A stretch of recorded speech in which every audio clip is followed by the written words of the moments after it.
For all those creators out there who have been desperate to make money from their YouTube shorts, this is the news you've been waiting for.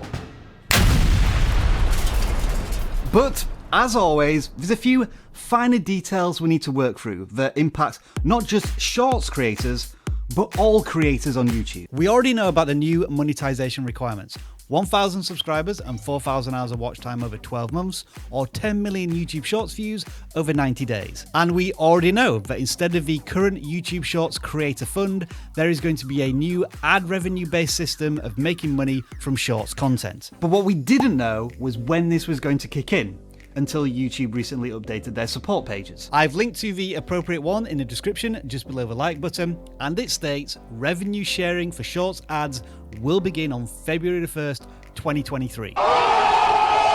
Furthermore, and perhaps even more importantly, eligibility for the YouTube Shorts monetization program starts now. From October 2022, eligible Shorts views for creators not in the YouTube Partner Program count towards eligibility for YPP. And as I read this, it's already in November.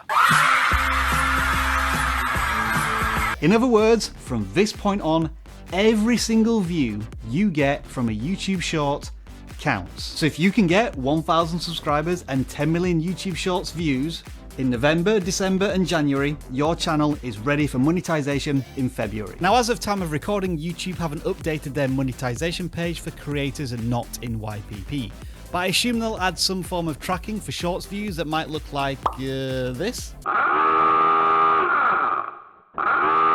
Oh, that's a klaxon of doom. That can only mean one thing. YouTube might be hiding something from you. Starting February 1st, 2023, all new and existing creators in the YouTube Partner Program will become eligible for revenue sharing on ads that are viewed between shorts in the Shorts feed. Now, it's fantastic to hear that all channels already monetized will be grandfathered into Shorts monetization. But here's the thing, none of those channels signed any agreements to do with Shorts monetization. Which is why you find this text at the very top of the support page. Updated YouTube Partner Program terms will be available for all partners to accept starting mid-January. This includes new terms to start earning ad revenue for Shorts. We'll announce when the new terms are available. So if I'm interpreting that correctly, if you're a monetized channel, but you have no intention of ever making a single YouTube short, you've still got new monetization agreements to sign in January. And the thing is, right now, we don't know what's going to be in those new agreements. Now, it should just be additions to the monetization agreements, such as Shorts monetization, maybe something about creating music, maybe something about sampling. But could YouTube sneak in some changes to long-form monetization, memberships, super chats? I'm just curious.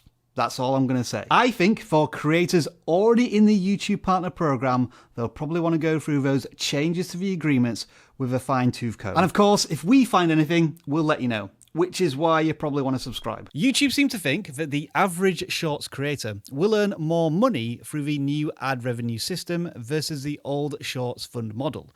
Because of instead of a fixed fund, creators technically have unlimited potential to earn revenue. All that remains to be seen.